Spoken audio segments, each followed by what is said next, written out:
Hello, I'm Debbie Handley. I'm the Farming Connect Horticulture Technical Officer in North Wales. We are in lockdown, so working with our demo farms and focus sites remotely, and all the information about those projects and farms is on the Farming Connect website, so do go on there if it's of interest to you. As the Horticulture Technical Officer, we're always looking at ways of supporting farms to diversify into horticultural activities. And one way might be to look at growing asparagus.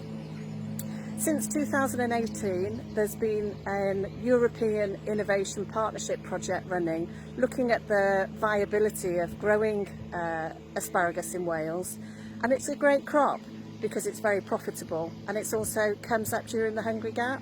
On the back of that project, there's been a harvesting guidelines developed, so those are on the website. Do take a look, and in the meantime, here's a short video of us harvesting our own asparagus here at the kitchen garden. Okay, this is the year 4/5 for this asparagus, which we grew from seed. It's the early variety called Gimlin, forgive the pronunciation. It does produce spears very early compared to some of the other varieties, which you can then grow as a successional thing. It doesn't always give nice thick spears. It does give a little bit of a mixture, and I'm afraid we are a little bit lazy on the amount of weeding that's been done. I'm just harvesting this with a reasonably sharp knife just below the surface, so I'm trying not to catch the top of the crowns, and just taking it off from there. I think this is the third or the fourth week that we've been harvesting this, and we'll probably let up on it very soon and let it get growing. But it's giving a very valuable crop, really. It just does need a little bit of sorting, because obviously I can't put a piece that thickness in with a piece that thickness when we're selling it.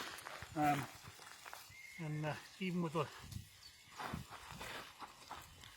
all the people who are in lockdown, we've got people contacting us all the time at the moment saying, have you got asparagus to sell? Which just shows how valuable a crop it is. Perhaps not the, as you can see, these spears, they're absolutely fine. They're just going to have to be graded, and some of these are obviously a little bit short. But generally, monsters like that, I'll cut those down a little bit. They'll still be really tender. You can get an asparagus harvesting knife, either one with a hook, or you can get one that's a bit like a daisy weeder. I find if I'm just careful, I can do it with the tip of this knife fairly easily.